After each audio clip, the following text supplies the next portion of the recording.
Hello everyone, আবার একটা long video নিয়ে তোমাদের কাছে চলে এলাম। দেখে নাও, সেদিন আমি সুজির মেদু বড়া যাকে বলে সেটা বানিয়েছিলাম। তো কেমন করে বানিয়েছিলাম সেটার একটা রেসিপি নিয়ে চলে এলাম।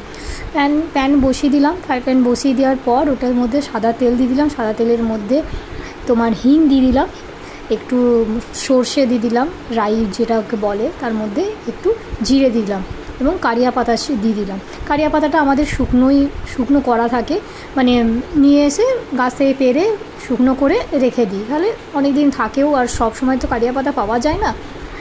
তারপরে একটু গোলমরিচ গুঁড়ো দিয়ে দিলাম, ঝাল যেরকম যেমন যে খাবে সেরকম দিতে পারো। এরপরে আদা একটু গ্রেট করে দিয়ে দিলাম। আদা গ্রেট করার পর একটু নাড়াচাড়া করে নিলাম, একটু হালকা ভাজা ভাজা করে নেবার পর 2 কাপ জল দিয়ে দিলাম। মেপে দেবে, তাহলে সুবিধা হবে। এই কাপেরই 2 কাপ জল দিয়ে দিলাম এবং ওই কাপেই মেপে 1 কাপ সুজি দেবো। ঠিক আছে, একটু জলটা ফুটতে দিব। ফোটার পর একটু কাঁচা লঙ্কা দিয়ে দিলাম। কাঁচা লঙ্কা তোমরা যেমন যে ঝাল খাবে সেরকম কিন্তু ঝালটা দেবে। এবং পরিমাণ মতো জলের মধ্যেই নুন দিয়ে দিলাম। দিয়ে দেওয়ার পর ওই কাপেরই কিন্তু দেখে নাও, ওই কাপেরই কিন্তু আমি 1 কাপ সুজি নিয়েছি। 2 কাপ জলের সাথে 1 কাপ সুজি নেবে। 1 কাপ সুজি দিয়ে ভালো করে সুজিটাকে, তোমরা জানো অবশ্যই যে সুজি জল টানে খুব, তো ভালো করে নাড়াচাড়া করবে। নাড়াচাড়া করে যতক্ষণ না মানে প্যানের গা থেকে সুজিটা ছেড়ে আসছে ততক্ষণ নাড়াচাড়া করবে। তোমরা নাড়তে নাড়তে ওটা বুঝতে পারবে। এরপরে হয়ে গেল এবং থালাতে ভালো করে মেলে দিয়ে ওটাকে ঠান্ডা হতে দেবে।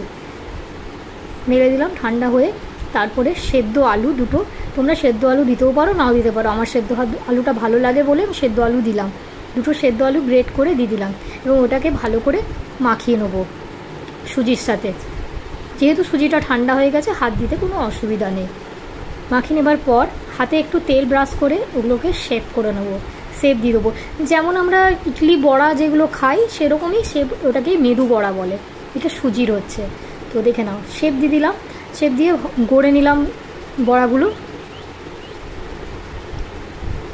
সব বড়া সব গড়া হয়ে গেল।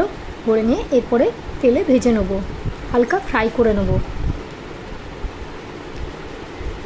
এগুলো আমি ডিপ ফ্রাই করেছি, তোমরা হালকা ফ্রাই, স্যালো ফ্রাইও করতে পারো। ঠিক আছে, এবার ভাজতে দিয়ে দিলাম।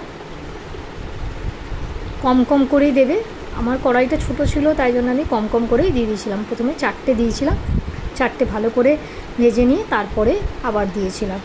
তো খেতে এত সুন্দর হয়, তোমরা একবার বানিও, বানালে বুঝবে। সুজি দিয়ে তো অনেক কিছুই হয়, উপমা খায়, অনেকে খায়। এইটা মেদু বড়াটা বানিয়ে দেখবে, তোমাদের খুবই ভালো লাগে। করে নিয়ে অবশ্যই আমাকে কমেন্ট করে জানিও এবং হয়ে যাবার পর দেখো কেমন লাগছে। তো সবাই কেমন লাগলো অবশ্যই।